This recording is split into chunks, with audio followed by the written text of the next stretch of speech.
Bonjour, vous avez l'impression que l'argent n'est pas fait pour vous? Vous voulez optimiser votre budget et vos dépenses? Vous êtes souvent à découvert et vous souhaitez améliorer votre vision et votre gestion de l'argent? Alors, bienvenue sur Budget, le podcast qui t'aide à gérer concrètement ton budget.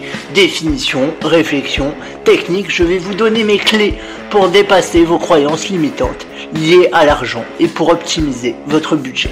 N'hésitez pas à vous abonner et à partager ce podcast. Alors, aujourd'hui, on va voir que si gouverner, c'est prévoir, gérer son argent, c'est prévoir aussi. Je ne sais plus quel homme politique a dit que gouverner, c'était prévoir. Il me semble que c'est du côté américain qu'il faut aller voir. Mais j'en suis pas sûr. Bref, on s'en fout. Ce qui compte, c'est juste la philosophie qui se trouve derrière. Pourquoi on dit que gouverner c'est prévoir? Parce que la politique n'aime pas beaucoup l'improvisation et l'imprévu. Nos hommes politiques généralement aiment quand ça se passe comme ils l'ont décidé. Et j'ai envie de dire, nous ça va être un peu pareil avec notre argent. On n'aime pas ce qui n'est pas prévu. On n'aime pas avoir des frais pas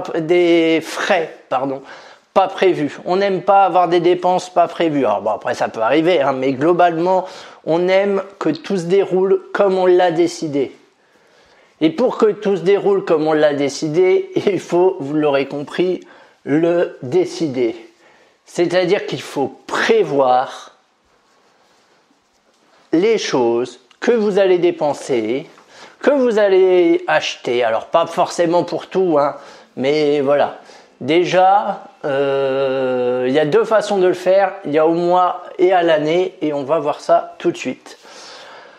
Déjà, tes dépenses sont prévues. Vu que tu as fait ou les fiches Bristol ou le fichier Excel, déjà, normalement, tu as des dépenses de lister. Si ce n'est pas le cas, je t'invite à le faire. C'est hyper important. Et je te conseille d'écouter l'épisode, je vais y arriver, l'épisode 5.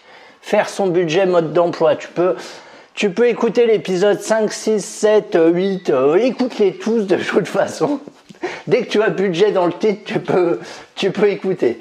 Voilà, donc là tu as prévu tes dépenses pour le mois, enfin les prélèvements tout du moins pour le mois. Moi ce que je te conseille aussi, encore une fois, c'est de prévoir une épargne loisir et de savoir ce que tu vas acheter avant.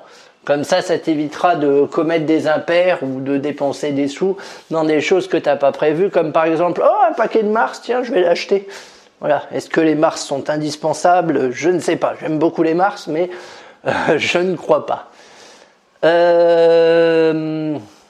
Voilà, donc déjà, oui, prévois ce que tu vas dépenser en début de mois.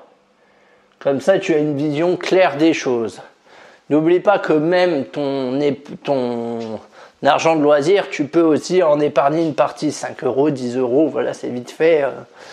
Comme ça te fait toujours un petit pécule pour la suite.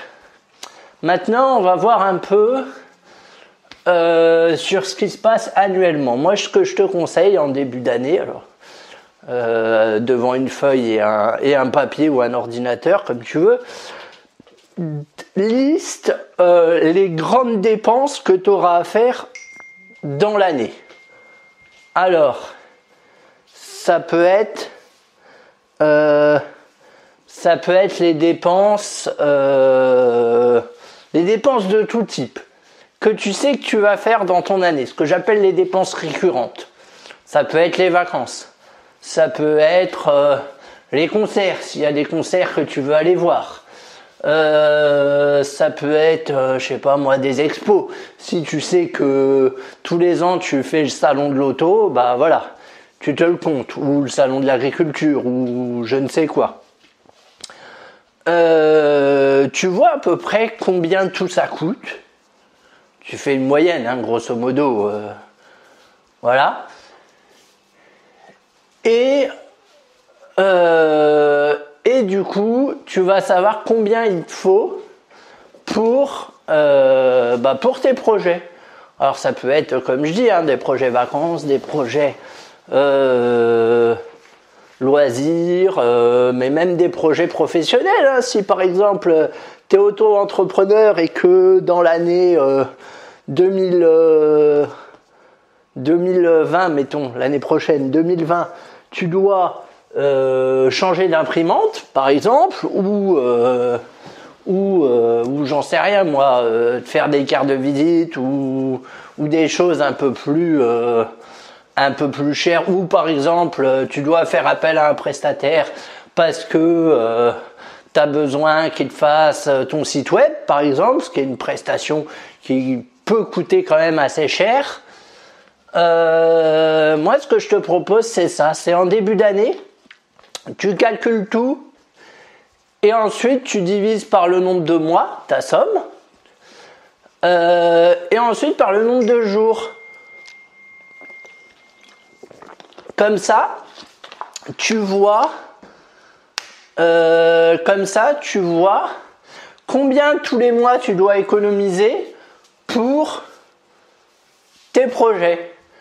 Et tous les mois, tu alloues cette somme à tes projets. Comme ça, tu es sûr et certain d'avoir la somme. Je te donne un exemple tout bête, parce que je ne sais pas si je suis très clair. Avec ma copine, on va à Bruxelles le premier week-end de mai. Je te ferai un podcast de là-bas. D'ailleurs, il va être magnifique, ce podcast. Tu comprendras pourquoi quand tu l'écouteras. Donc, je disais, on va à Bruxelles, oui. On a réservé un hôtel et tout ça, tranquille. Mais voilà, ça coûte des sous, on le sait. On a en plus de ça un voyage qu'on prépare. Donc, du coup, on a décidé de se priver, on va dire entre guillemets, un petit peu, et de prendre sur notre argent loisir pour financer l'hôtel, au moins. Et pour ce faire, tout simplement, on met tous les mois 10 € de côté. Comme ça, en mai, on aura la somme.